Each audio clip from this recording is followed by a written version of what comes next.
Okay, so we're almost done, and what we're looking at right here is the last two slides, and we're looking at the finished version of the slideshow. So this is what we need to create. Basically, this second to last slide is probably the most complex slide of them all because I wanted to go after a unique look here. I wanted the prices to come on the screen, get crossed out, and then have the new price roll onto the screen, get crossed out, and so on. So that involves, or that requires, having a bunch of different texts on one slide, basically overlapping each other, and I have to hide them, stuff like that. So if none of that made any sense, it will soon here as you see me do it.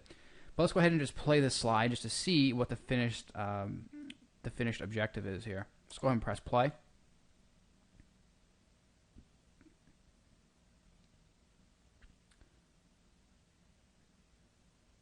Okay, so basically you saw the date and the themes roll onto the page. And then as I start talking about each individual theme, the name, I have it, rock back and forth, and then I have a price. You won't have to pay $97. Let me see here. Rock. Yeah, we're not going to be able to do that. But anyways, we basically go through different prices. So let's go ahead and recreate this slide. We've only got two more to go. So I'm just going to duplicate the previous slide. And what I want to do first of all is just start creating the text that I need. So the first line of text that I need is the date. So the date, I'm just going to go back over here and copy it so I don't have to retype it. Okay. I'm just going to paste it in here. And I'll probably have to shrink it down quite a bit to fit above those themes. So I'll make it about that big there. So there's the date. That part's done. But now we need some prices, okay? So the prices are $47 to $97 per theme. Let's go ahead and make that green. Okay, then we have another price that says, let's see here. I forget what the price was, so I'm going to have to rewatch my own slide here on my other screen over there. So we say 47, then we say 27, then 17, and then a question mark. So let's just put $27 per theme, and then $17 per theme. Okay, and then we have a question mark that comes in after. So we'll go down and we'll just put a question mark and we'll make it blue. Okay, so here comes the tricky part. It's not really tricky. It's just, if it might be tricky if you've never used PowerPoint before and you've never had to hide things. But basically, we're going to have a bunch of different things overlapping here. So first of all, I want to move everything into position. Okay, so I'm going to have the prices where they're going to end up being on the page. Okay, so I want to make sure they line up. So it's going to look like, it's not going to look good until we're done here. I'm just going to make sure everything overlaps and is lined up where we want it to be. And about centered where we want it to be. I'm going to increase the size of that question mark just a little bit. And I'm going to put that right in the center there.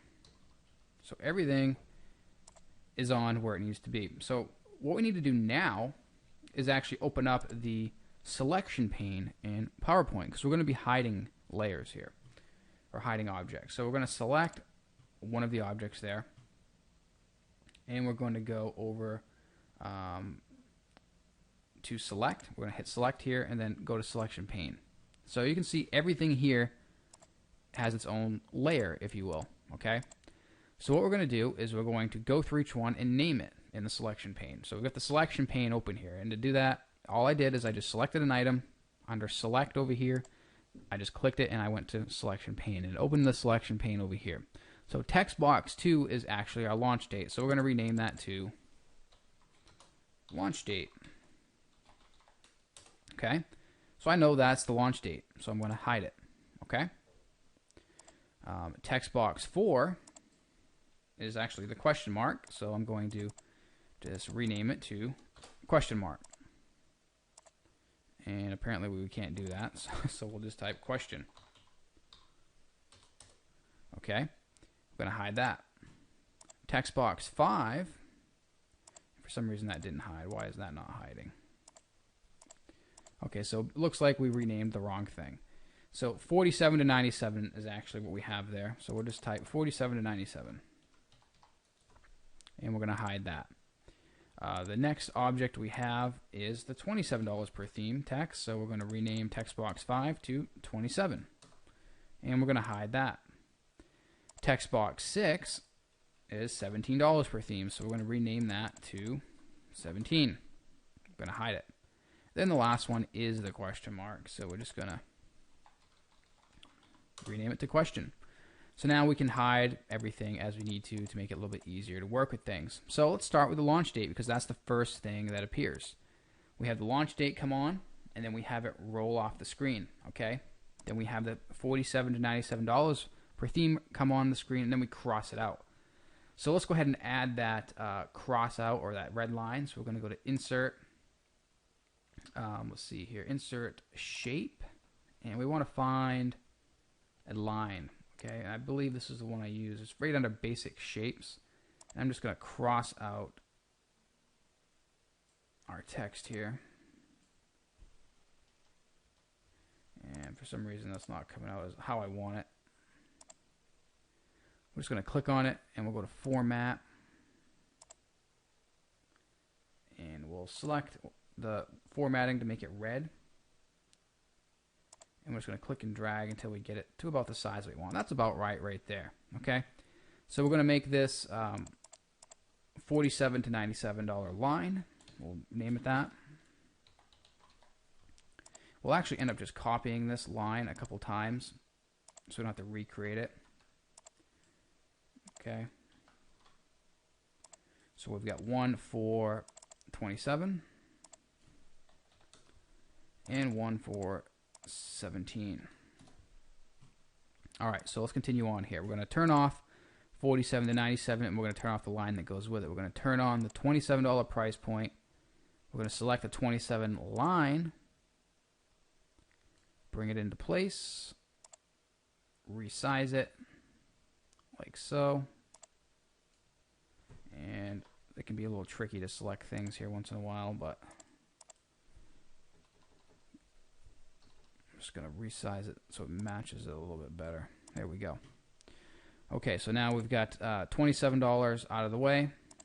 We're going to turn off the 27 line. And we're going to turn off the $27 price point. So now we're going to turn on the $17 price point. And we're going to put the $17 line in place. That's about what we're looking for right there. And then the question mark comes on last, and that's just by itself. So now we have everything there. We just need to animate it. So I'm going to stop this video here, and we're going to animate all these things separately in the next video.